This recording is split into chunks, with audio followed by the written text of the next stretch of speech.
Good afternoon, Friday, mid-March. As I've recorded these past few videos of some readings from some of these books here, I've been quite happy to think about the chance to pontificate and ponder what goes into such communications and how things go and what things are. That it results a chance to kind of at once explore one's own capabilities in the oratory and the rhetoric and the ability to convey information and to portray events and the contents of various works of literature and nonfiction and the scientific and the technical inner philosophy.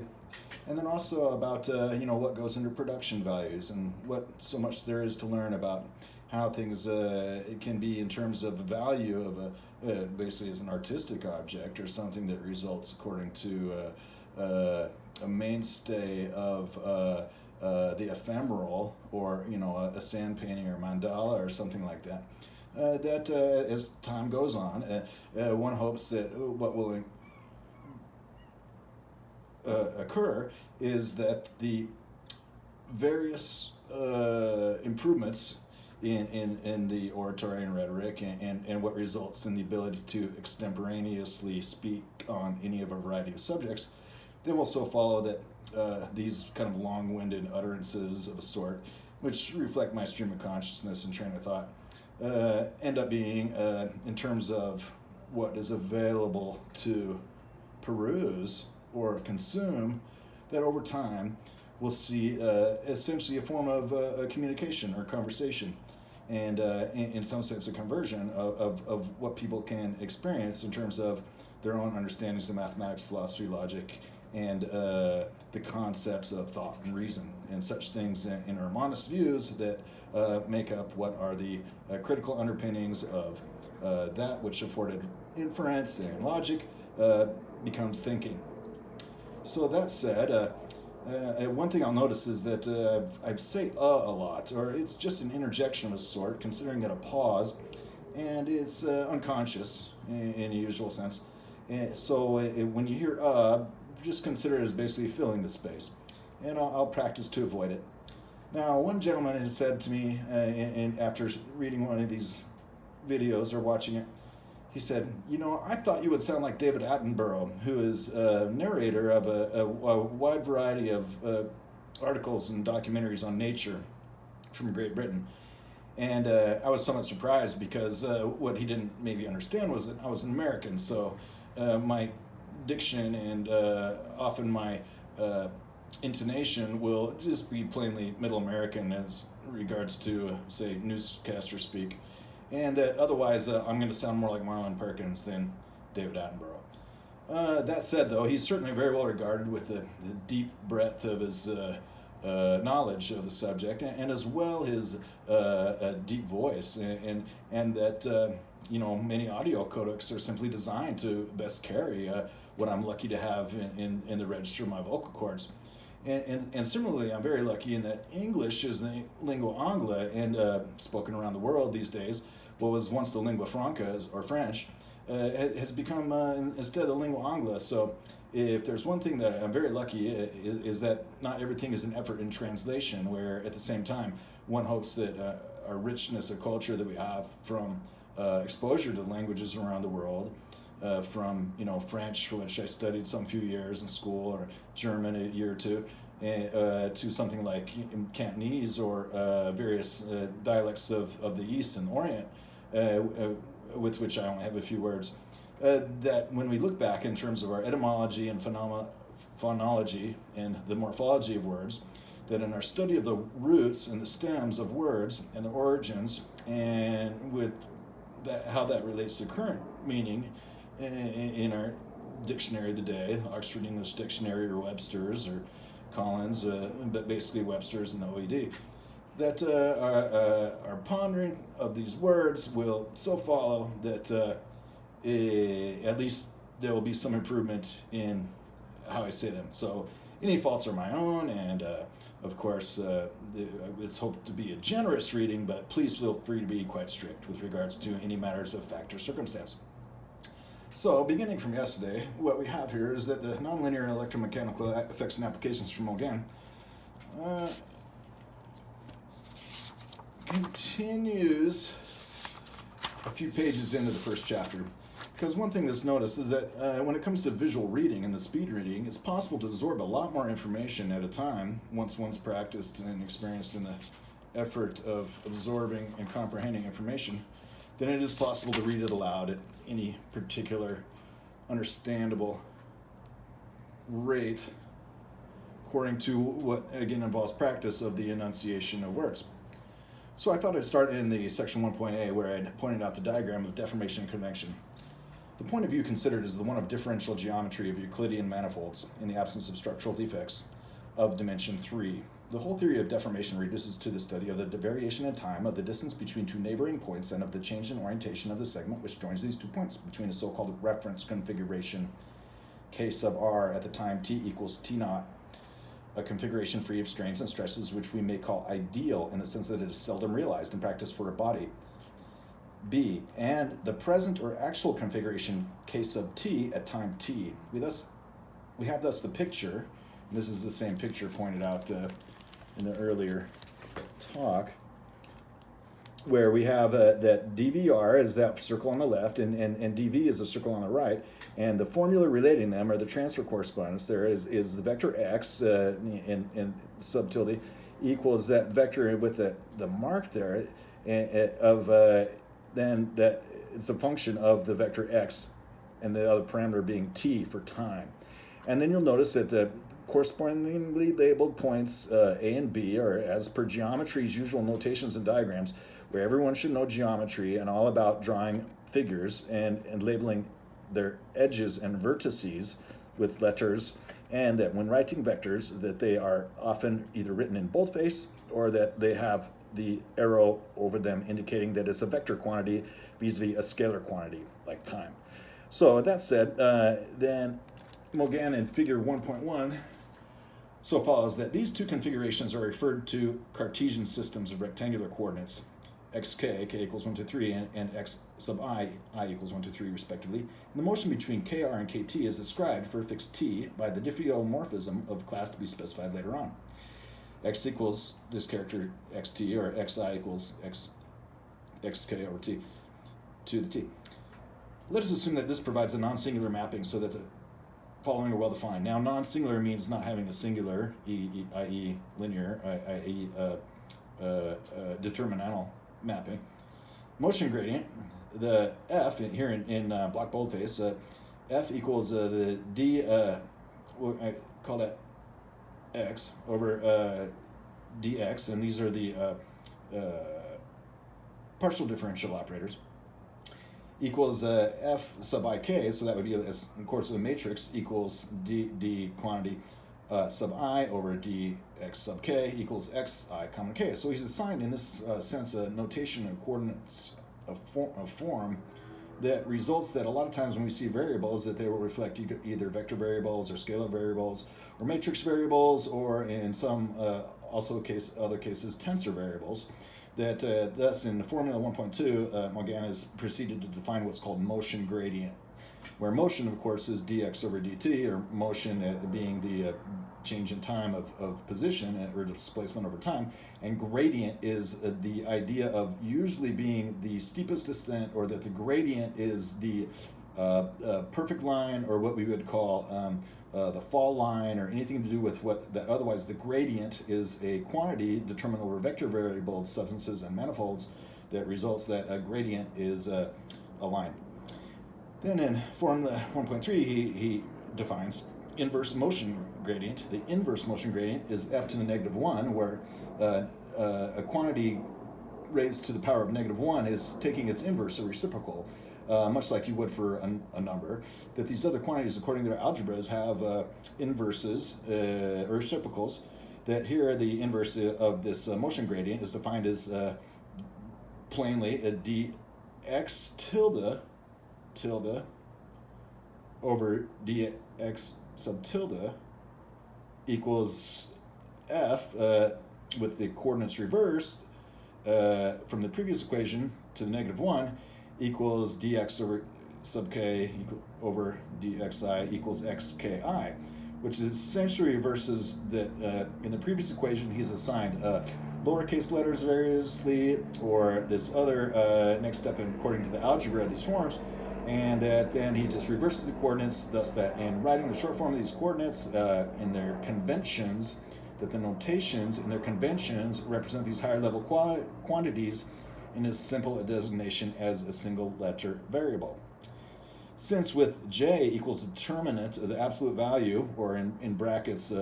relative determinant the product, or something that results that the determinant is defined on a matrix usually,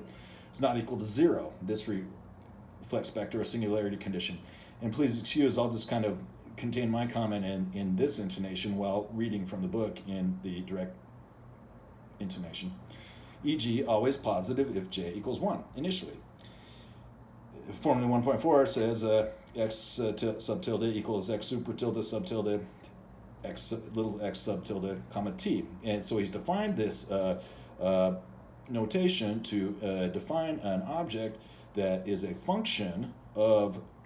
these quantities x sub tilde and t, which is the dimension of the changing derivative as from equations 1.2 and 1.3, and that this function is so parameterized that its parameters are this quantity and t for time, where time is almost always a usual and regular parameter in all sorts of dynamical systems, or any kind of evolving system, or pretty much in all matters of analysis of motion, and all systems in physics for that matter, where in some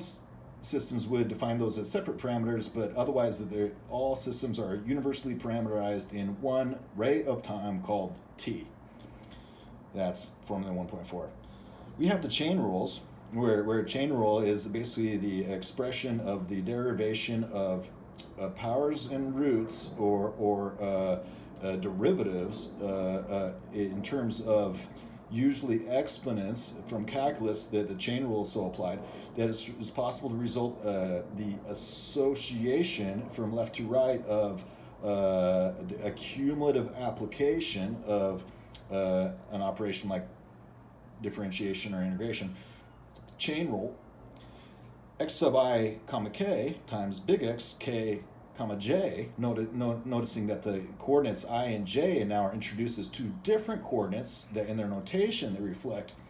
what are the same parameters in their respective reciprocals of the motion gradient and inverse motion gradient, equals little delta, which is usually a Dirac or Kronecker delta, here the Kronecker delta probably, of sub I j. And and correspondingly, or also that x sub k comma I equals little x I comma L, and that being Kronecker's KL. This is where Kronecker's delta basically reflects, for a matrix condition, a single line across that's a diagonal of ones, or along those lines. Where delta ij and delta kr are Kronecker symbols in kt and kr respectively.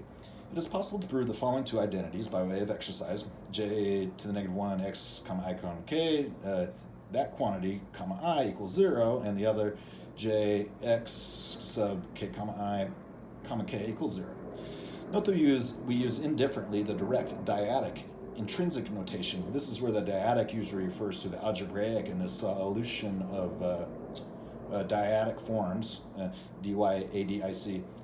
Intrinsic notation, or the Cartesian tensor notation. Here this reflects back to the earlier comment that often these objects are variously scalars, vectors, tensors, or matrices in various forms, usually rectangular matrices, and not so much often the generalized matrices in their inverses, which is another study of a part of a field of mathematics that results that outside of plain old box matrices that multiply m comma n times n comma p, having a well-defined product in terms of the inner and outer products, or scalar and vector products, that here we're talking about Cartesian tensors, where Cartesian basically means the full space of the orthogonal space of those components. with regards to something like a vector space or the vector bases of a vector space, E1, E2, and E3 defining R3. The latter, he continues, when there appears some risk of ambiguity in writing. In case of R, in case of T, the Euclidean physical space has a metric given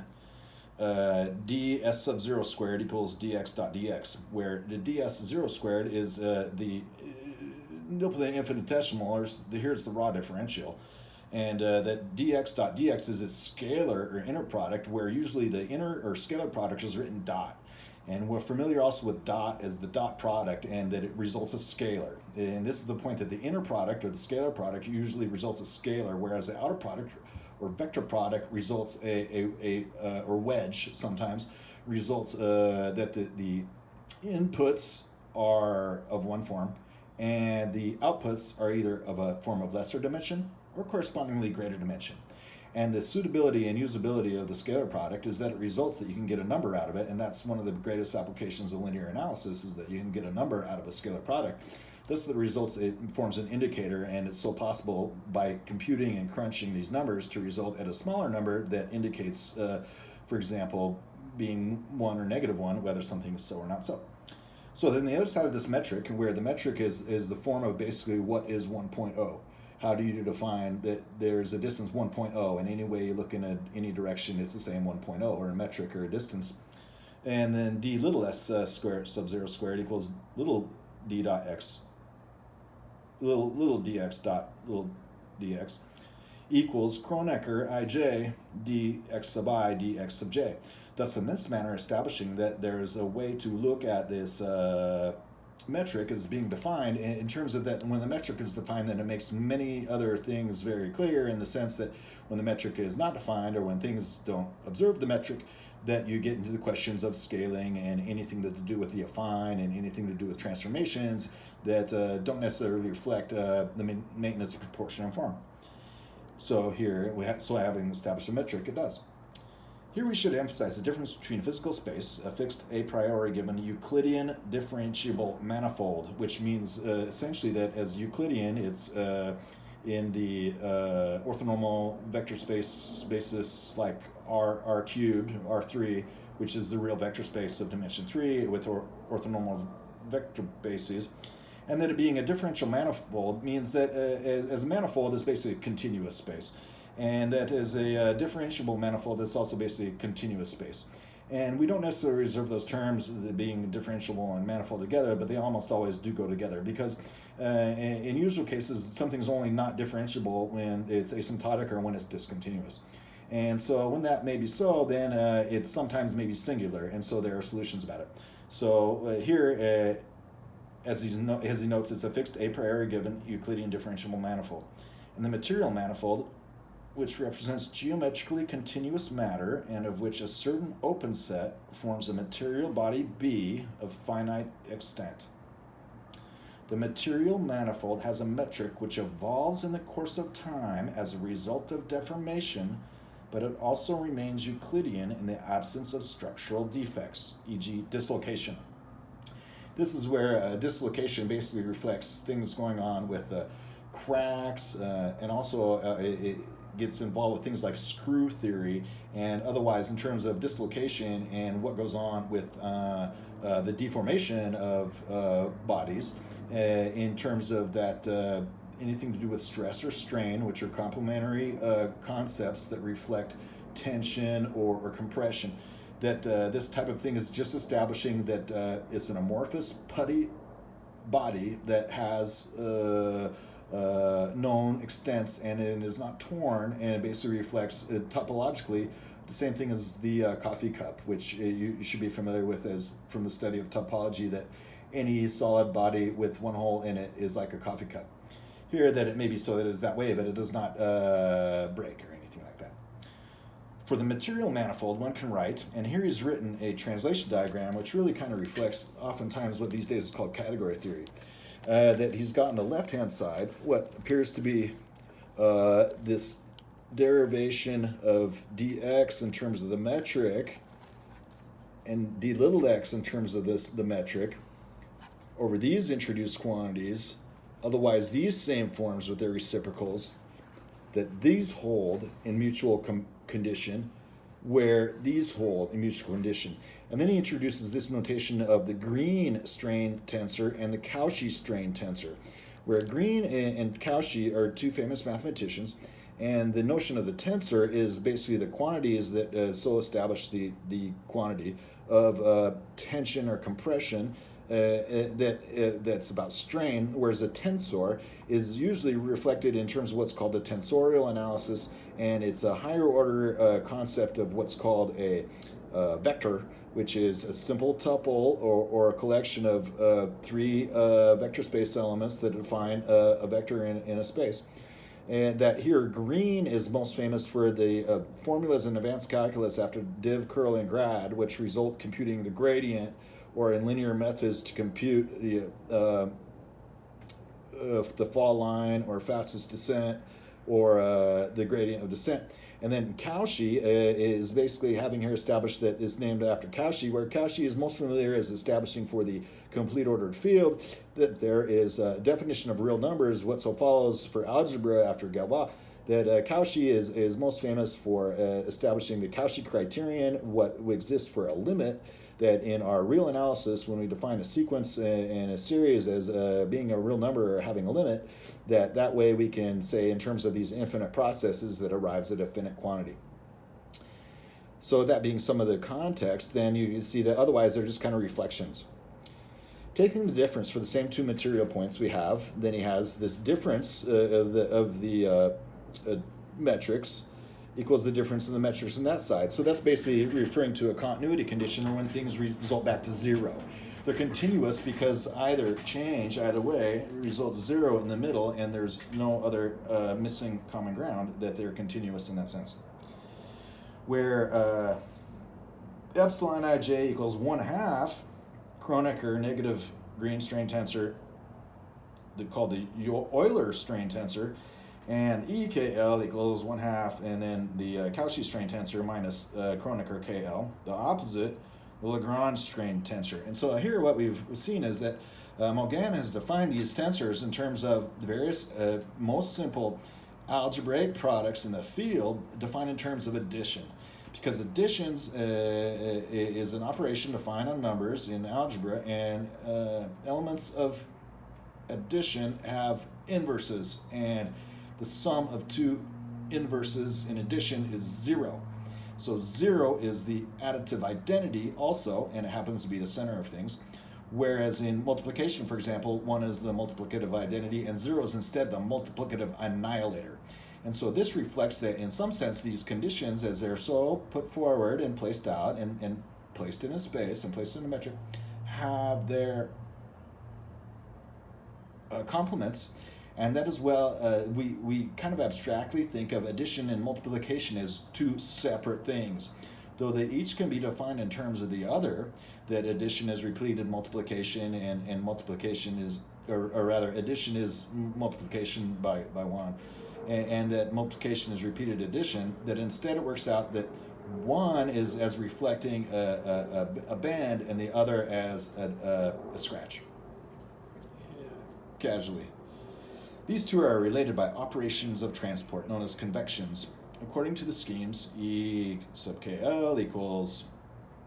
epsilon ij x I comma k x little x j comma L, or E boldface equals back vector C, or pullback epsilon, and correspondingly and reciprocally and in inverse, epsilon ij equals EKL xki xl comma j, or epsilon equals C push forward E boldface, where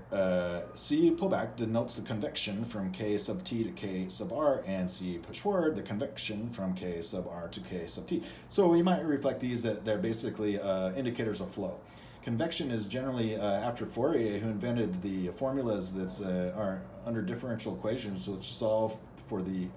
convection of heat, or the radiation of heat in what was a spherical ball made of copper. This is one of the most important things in terms of differential equations, where Fourier determined these things, then we have the Fourier transform and even the origins of orthogonal functions. We might point to Fourier, and that here we're talking about convection, and that these are so defined in terms of Euler-Lagrange, Cauchy, and Green. Section B, polar decomposition. Any non-singular boldface of f can be decomposed as Cauchy, f equals ru equals vr, where r is orthogonal, i.e. r times r transpose equals r transpose r equals I, the identity matrix, which is like Kroneker's delta, and the determinant of this matrix R equals +1, where T equals transpose and I denotes the unity, and U equals U boldface equals U sub KL, and V boldface equals V sub little ij, are positive, definite, symmetric. Now I've kind of forgot the conditions what result positive, definite, and symmetric in terms of matrices, except the matrix is symmetric when it's same above and below its diagonal. And positive, definite means I imagine that its determinant is positive. And there's these conditions established for differential equations that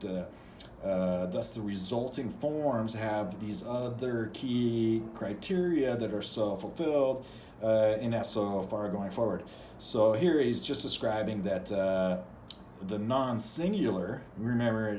looking back to what's the condition where something is not continuous, where it may be asymptotic or singular, have a singularity,